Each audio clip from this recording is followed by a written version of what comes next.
What's up, everybody? I'm back with another video. Week 15 of commercial dive school is done. If you're not familiar with who I am or what I'm doing, my name's Hunter Oakley, and I'm doing like weekly recaps on how my commercial dive school up in Seattle, Washington, called the Divers Institute of Technology, is going. And so yeah, I'll just jump right into it. If you haven't seen any of the other prior videos, go check them out. But this week we're doing underwater cutting with the Broco rod. It's actually pretty sick. Last week we did topside cutting with it, just the end of the week for, I don't know, a couple hours. And then this week is our first time underwater cutting with it. So the past few weeks in the welding tanks, we've been just throwing together all of our scrap metal to make stuff that we could just practice cutting on. And so we made a bunch of abstract looking art. You don't really call it art. With pad eyes, we would weld to the top of it so we could lower them down to the tables that are down there. They're in about 15 feet of water. And so the first day, Monday, we just cut up all that stuff just randomly. There wasn't any certain order. We were just practicing. It's not super complicating. It's kind of like cutting with a 60-10 rod. I don't know if you guys are familiar with that, but topside. But you kind of just stuff this Broco rod into it. You don't want to go too hard, and you don't want to go let it long arc. So you kind of got to find that happy medium of just stuffing it in and cutting it. And so that's kind of what we were figuring out Monday. And then Tuesday, or that same day, Monday, we did half our dive on the cutting side and then half of our dive on the flange project. So there's a big flange that's bolted down, or it's not bolted down, but it's held down to the seafloor with like sandbags. And then there's I wouldn't call it an elbow. It's kind of like it's a flange. It's got a flange on each side, and it's kind of got a kink to it, but it's not a complete elbow. And then there's a cap that goes on top of it. They're both pretty heavy. They're both somewhere around 400 to 500 pounds, I believe. So we used a 500-pound lift bag to travel that from site to site, because there's two different stations, and so you would put it all together, assemble it, and then take it to the next spot, put it all together, assemble it, just so we're getting practicing with the lift bag, fastening the bolts and everything. And so we were doing that as the other project. The next day, Tuesday, we kind of did the same thing, but instead of cutting up that random stuff, we were cutting just a piece of sheet metal. It was probably like 1/8 inch, maybe a little bit thicker. We were lowering it down, and then we were putting it in these slots to where we could try to cut as straight of a cut as we could possible. So they sent down a piece of 2x4 and then some clamps so we could clamp it up and run that Broco rod across it to get as straight as we possibly could.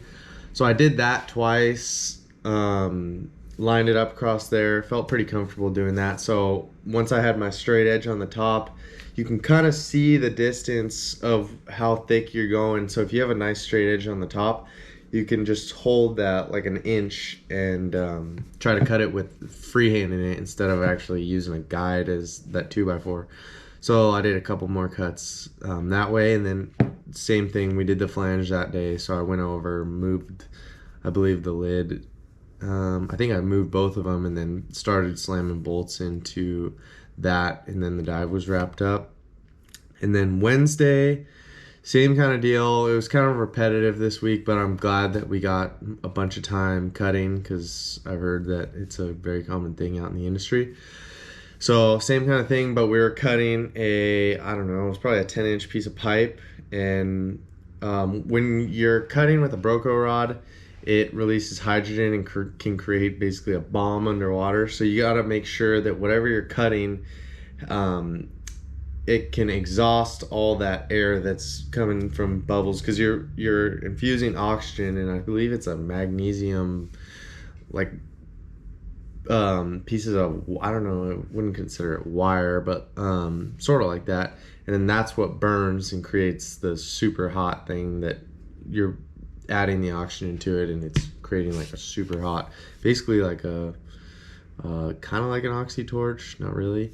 Anyways, so you got to make sure that all the gases is going somewhere, and then once that ignites, it's like a bomb. So we were just making sure we had the pipes set up right instead of laying down. But if you were like out in the industry cutting anywhere that you're sketched out about where you're exhausting, you always want to cut like pilot holes with a drill or something like that, so all that gas can escape. Otherwise, you're gonna blow up. And even a small amount of it, if that hydrogen that gets ignited can light you up big time. Even just a little bubbles that got caught up somewhere, if that goes off, it's not going to be a good day. So we did the pipe cutting, just tried to cut like a perfect 1-inch ring around piece of pipe. That was a little bit more interesting. I was kind of just cutting it. I'll put I also have a video, I think, of me cutting the pipe. It might be the sheet metal, I'm not sure, but I'll put that in at the end so you guys can check that out. It's pretty cool to watch. And then so that week was kind of messed up a little bit. That's why I'm uploading this on Tuesday, because so it was Memorial Day, so we had Monday off, and we also ended up getting Thursday off, long story short. So our weeks are kind of rolled back. We're going to school from Tuesday till Friday for the next 2 weeks. So I'm just catching up on last week's. So I'm just going to add today in, which is technically Thursday, but it's Tuesday because we didn't go to school Thursday. Anyways, today was kind of the same thing. We were learning how to gouge with the Broco rod. I wasn't able to do it because two of the guys on one rack were gouging out their projects. So it's basically a lap joint weld that we did topside a few weeks ago, and we're trying to gouge out that weld without cutting completely all the way through it. It's just basically trying to dig out the old weld so you can separate the two pieces. I unfortunately wasn't able to do that today, but I did get to run the Desco Free Flow hat, and that was pretty cool. I heard that they're still used pretty often in the industry, so I really wanted to get a stab at that, and luckily I was able to. I kind of, honestly, I guess the school has been kind of having problems with getting those hats online and being able to use. So I'm super grateful that we were able to do that.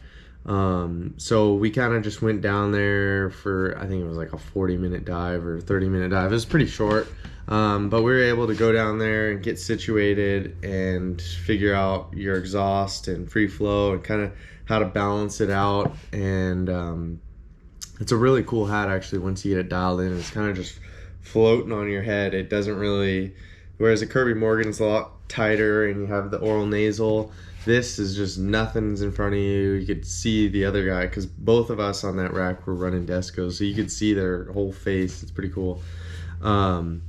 So that's all I did today, which is technically Thursday, but it's Tuesday. But other than that, that's the end of our cutting and welding section of the school. So it was a blast. I feel like I learned a lot, brushed up on my welding skills, so I'm stoked about that.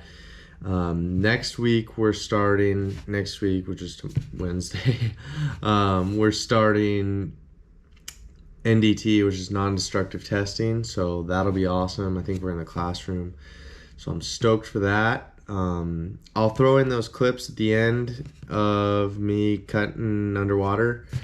And yeah, so thanks a lot for watching, and we will see you on next week's, which is week 16.